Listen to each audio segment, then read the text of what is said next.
going to start with some vocabulary about buying a house. Our first vocabulary term is a down payment. When you purchase a house, your down payment is part of the price paid at the time of purchase. This is your out-of-pocket cost that you are paying with cash. You're not borrowing this amount when you purchase a house. Our second term is financed, and finance just means borrowed. So if you financed your house, you borrowed money for your house. A mortgage is a property loan. It is the name for the kind of loan that you would get if you are purchasing a house. Principal is the amount of money loaned to a creditor. Basically, it's the initial amount of money for the loan that you take. It's what the purchase price of the house would be minus the down payment that you have already made. Lastly is interest. Interest is the payment charged to the borrower, which would be you, for the use of money. So the bank or the lender is charging you money every year for what you borrowed from them. So they're charging you for borrowing their money.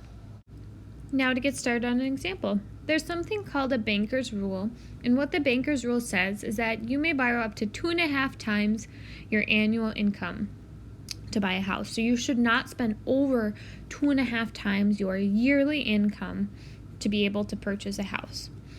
So, how much will Alita borrow if her income is $40,000 per year? $40,000 per year, that is her annual salary, how much she makes 1 year. So she should not spend over 2.5 times that if we're following the banker's rule. So we can take Alita's annual salary, which is $40,000, multiply it by 2.5, and that should not be over, or that her house purchase should not be over the result of this. So $40,000 times 2.5 is going to give us around $100,000. So she should not spend over $100,000 on a house. Let's take this one step further and take a look at how much per hour Alita would be working. So if she was making $40,000 a year, there's 52 weeks in a year, so $40,000 divided by 52, that'll tell us how much money she makes per week. So 40,000 divided by 52 is about $769.23 per week.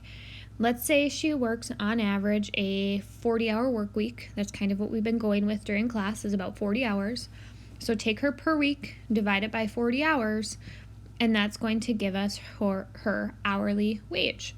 And then we can see, is this reasonable or not? So dividing by 40, Alita's making $19.23 per hour, which that's a pretty high hourly wage to have. And $100,000, give or take. A lot of houses in Roseau are around that. Most of them are probably a little bit below or a little bit above that cost. Now let's take a look at a second example.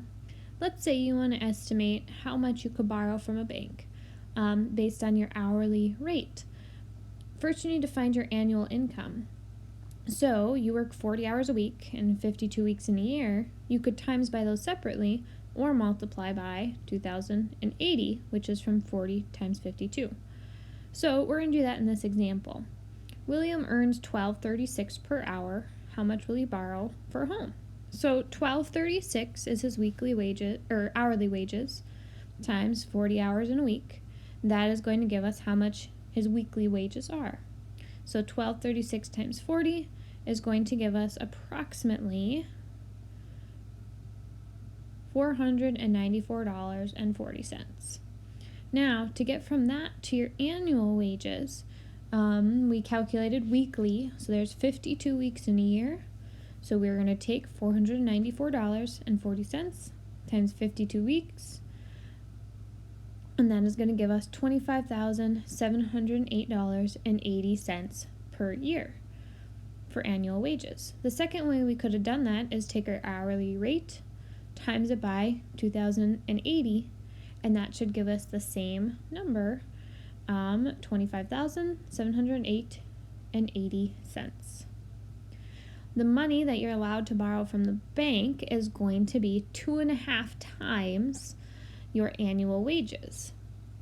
That's why we went and found our annual wages first. So we're going to take our annual wages times 2.5. So $25,708.80 times 2.5, and that's going to give us how much our maximum to be borrowed from the bank would be for the purchase of a house. And for this question, that is $64,272. We're going to look at another example here, which is a bit of a different scenario. Let's see, we want to estimate our income we need for a certain mortgage. So how much money do we need to make to afford the house that we want? So Anne wants to borrow $225,000, or she wants to purchase a house for $225,000. That's the loan that she wants to get. What should her minimum annual income be? So what is the amount of money that she needs to make to afford that? So we're going to work backwards, and instead of multiplying by 2.5, we are going to divide by 2.5, and this will give us our annual income. So $225,000 divided by 2.5 is $90,000 per year in her income. So that is how much she needs to make each year to be able to afford the house she wants. What would that be as an hourly rate? So is that actually a reasonable amount of money to be making in a year?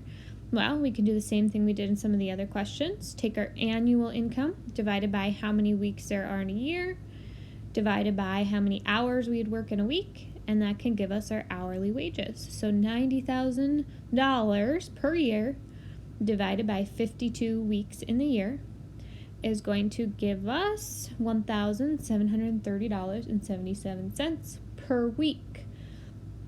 Divide that by 40 hours in the week, and that tells us that she should be making $43.27 per hour to be able to afford the house she wants. That is quite unreasonable. There's not many jobs that you will make $43.27 per hour. That is it. Here's your assignment. It is posted in Google Classroom. Feel free to rewind and rewatch any examples that you need to. Good luck.